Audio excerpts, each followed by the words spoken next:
Fusion 360, when you open a sketch, sometimes there's going to be a lot of problems, especially if it's from someone else. Let's talk about some of the different strategies and on how to fix this. When someone says there's something wrong with their sketch, the first thing I want to check is it a closed profile for features? If it's not closed, then features like extrude, revolve, and others are not going to solve, and that'll leave you frustrated. So the way I like to solve this is first, when I am hitting extrude, nothing works. When I'm in the sketch, I'll go back and edit the sketch. Look at my sketch palette. The profile is turned on. There should be a light blue for the solve. That means it's not going to solve correctly. When I sketch a line across my design here, you'll notice the upper portion is solving okay.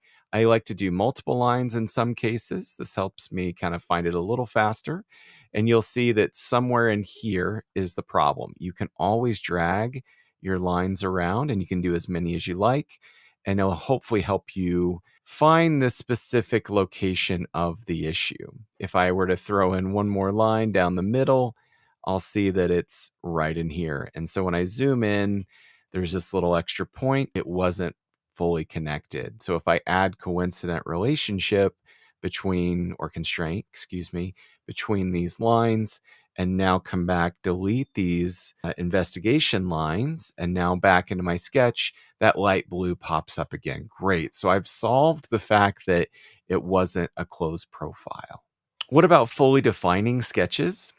Well, when I look at this sketch, for example, I notice there's some blue entities. Now, of course, this doesn't mean that the sketch is bad or that it won't work, but best practice, you want to get things fully defined so that when you make dimension changes, it's not going to throw everything out of whack. So when I drag blue entities, I can see that there's some dimensions maybe missing on this.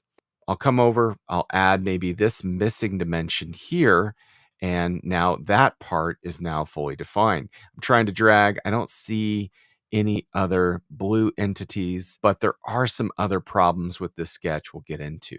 Another important thing that you'll want to always check is, even though you have constraints and dimensions, you need to relate to the origin. The origin is here in my sketch model. I can turn it on and view it. And I see this happen with some new users. They don't always connect to the origin or define to the origin. So I can either connect one of these endpoints, one of these corner points, or I can define the distance, both vertical and horizontal, to the origin, and now it's fully defined. Now for getting into some more advanced troubleshooting. Sometimes you'll notice that despite adding more dimensions, or sometimes you'll notice these little extra dimensions for things that don't really make any sense, or you'll notice multiple angle dimensions in the same location. Whatever it might be, you might have some additional sketch entities that are messing up your sketch. I've seen this recently with a few different clients that I'm working with, where the sketch is behaving really strangely. And when I start to investigate, there's just extra lines everywhere. And so what I like to use for this one is a little bit more involved. You can double click on entities that are a chain. So I'm going to sketch a rectangle. When I click once, it's going to select this line. If I double click, it's going to select the entire closed chain, which is very helpful. I love this. This is great for making everything construction. This is great for selecting everything. I love that. But you'll notice that on this sketch, when I double click, it's not highlighting everything. That's a red flag. If I double click here, it's only selecting this lower half. So what do you do? How do you get this solved? Well, in this case, I like to come in and start to delete and remove entities. I delete this one and I notice this extra line here. Yikes, that's scary, right? I can drag that away, but I'm going to undo so I don't get rid of my line or my dimensions that I like. I can come to this one. I'm going to left click and hold, and it'll let me select the sketch line or the underline with the longer line. So I'll delete the short one. Great.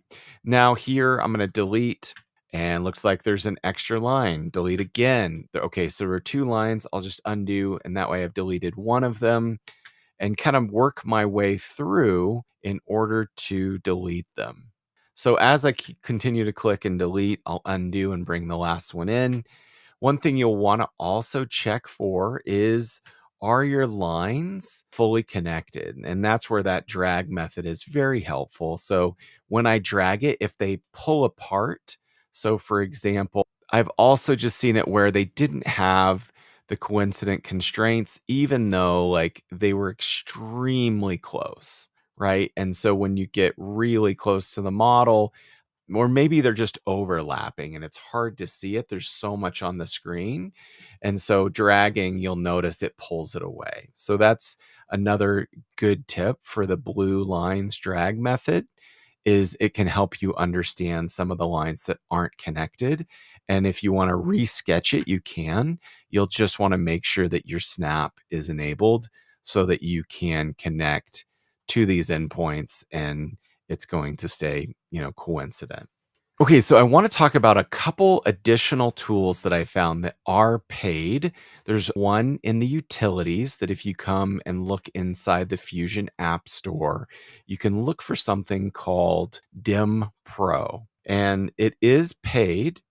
And this is especially cool if you want to auto dimension in Fusion 360. It looks like you can do a 30-day trial. That's what I'm doing. And you can pay by month or the year. So that's kind of nice. There's some options. If you just have a big project, maybe you can do, a month and it'll help you get through that. So let's look at this model here and we'll edit the sketch and you see all of these dimensions. Now, I like to select all my dimensions using the selection filter. And when I come to dimension, select all of them, hit delete, and now they're gone. Great. Now, let's say that this is actually where you started, right? You've created all this work, you've gone to the effort of sketching, and you now want to dimension this automatically.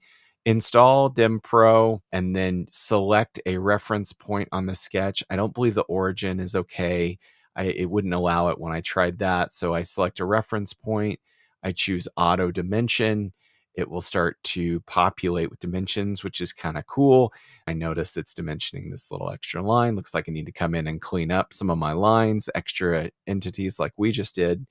Hit OK, and it will create these dimensions.